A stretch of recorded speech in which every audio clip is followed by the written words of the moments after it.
Folks, welcome back to another episode of Mayhem in the Midsouth. Our episode today, In the Name of the Lord.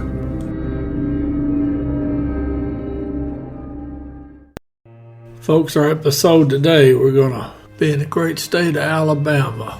Going to be up there in the extreme northwest part of the state. Going to be up there in the towns, Florence and Sheffield area. Folks, this is going to be a story about murdering for profit. That's 1988. There's a fella, and he's a preacher. In fact, he's got him a church there in Sheffield, Alabama, West Side Church of Christ.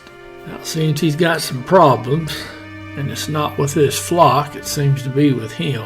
He's got a girlfriend, and he's got a lot of debt, and it doesn't sound like he did what you would think he would do, and that is turn to the Lord for guidance. Instead, he turned to one of his tenants that was staying in one of his rental property, because our preacher had decided the best way to handle having a girlfriend and a large amount of debt is to kill your wife.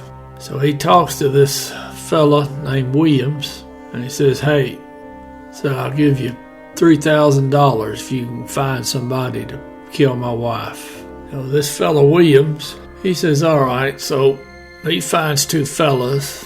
In fact, he went to high school with both of them, Parker and Smith.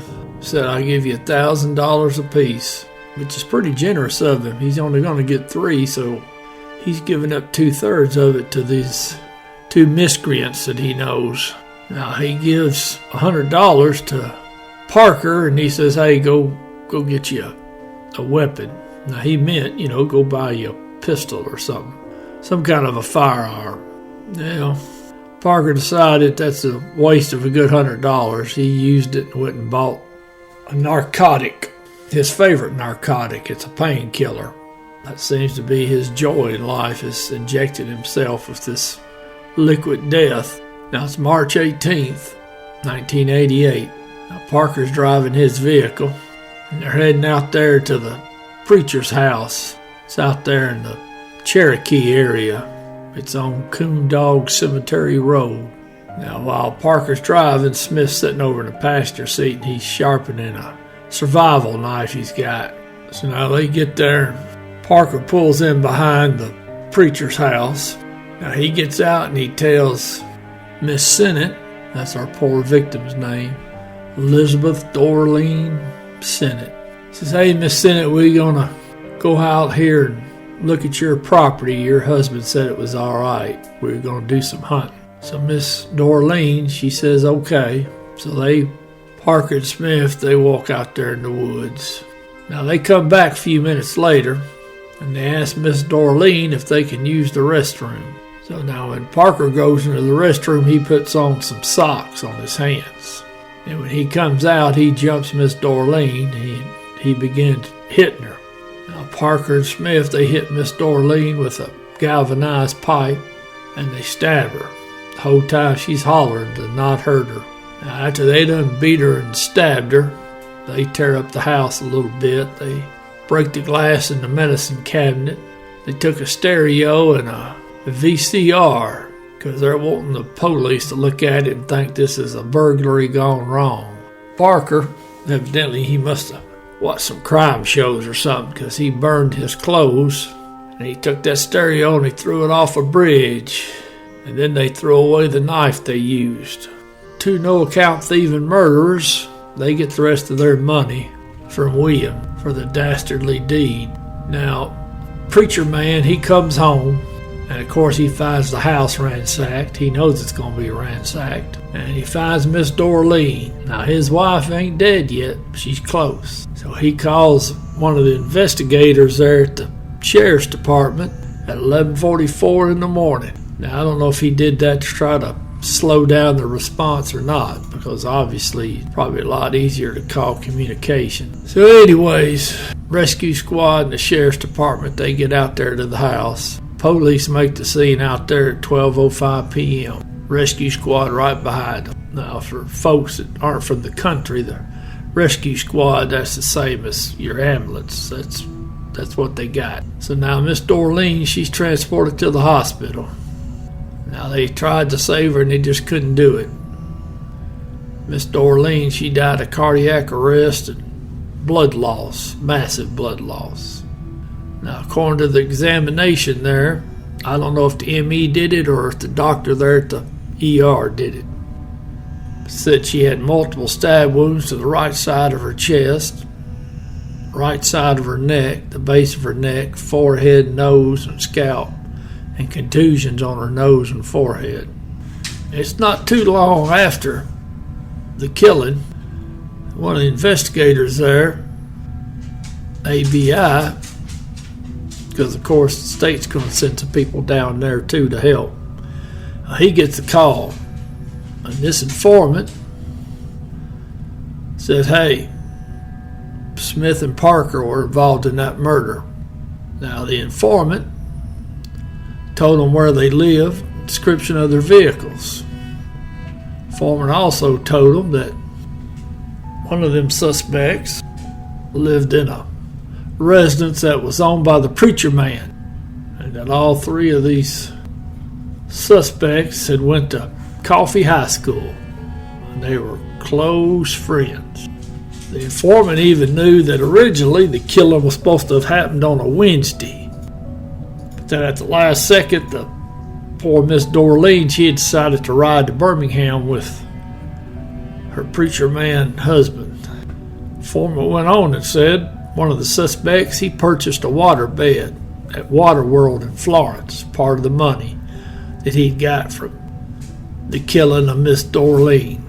I promise you this is somebody's girlfriend right here. The informant went on to say that Samsung VCR that was taken out of the house, the informant had seen it in Smith's house, and that VCR didn't have a remote control with it. So now the police, they go and they have to verify this information, and they verified everything that informant told them. One thing they couldn't was that VCR, because of course they got to get into Smith's house to verify it's there. Now, it hadn't been made public that VCR had been taken during this homicide. Another classic example of why the police don't need to share information with the media, because they held that back. So that's significant. That means this informant must know about this crime. Now, the police also knew, or at least they went back and checked, that VCR remote control was still in the house, still sitting there in the den of the house. Now, investigators also knew that the preacher man had given 3 statements, and he had denied any involvement in his wife's murder. But they said there was a lot of inconsistency in the preacher man's statements. 7 days after the wife has been murdered, the preacher man, he commits suicide. Now, that was included in the warrant, search warrant they got. They got that warrant early afternoon on March 31st, 1988. Now, they execute their warrant. They found hair there at the crime scene in a cap there inside the house, and it was consistent with Smith's hair samples. Also, there was an Afghan wrapped around Miss Dorleen's body, and that was consistent with fibers taken from Parker's knife. So evidently, wherever they tossed that knife, the knife resurrected itself. They did find that VCR inside Smith's residence. And oh, by the way, Miss Dorleen's blood was on that VCR. So all 3 of them are arrested. They're all indicted. And they're all charged. Now, Williams, the fella that the preacher man first went to, is found guilty of murder, and he was sentenced to life with no parole. Williams died in prison in 2020. Now, Parker, he was found guilty of murder, and the jury recommended a sentence of life, no parole. Now, the judge decided he didn't agree with that. Because now Alabama is one of the few states where the judge can override the jury's recommendation. He said, nope, Parker deserves the death penalty. He told him that on June 21st, 1989. June 10th, 2010, Parker was executed by lethal injection. Now, Smith took a little bit longer to get around to him. He appealed and appealed because, by the way, he got a death sentence. Well, finally, on January 25th, 2024, great state of Alabama was the first jurisdiction to use nitrogen hypoxia to execute an inmate. Now, that was the first time it was ever used anywhere in the world, according to the resource material. Now, there was an interview the two sons did. I thought some of it was, it was all just heartbreaking to listen to them talk about their mama and their daddy. Because even though the daddy wasn't no good, that's still their daddy. But they said that he got with both of us, because I think they were in their early 20s when this happened. And he told him, he said, I failed a lie detector test. I've been involved with somebody else. And both of them said, we're just taking all this in and we just can't believe it. Now, after Daddy told the two sons that, they all went outside. Now, when they did, Daddy asked one of the sons to move his car closer to the house. Now, at the time, didn't understand why Daddy was asking him to do that. Later on, they figured it out. He wanted him to move his car so the ambulance could get closer to the inside the driveway.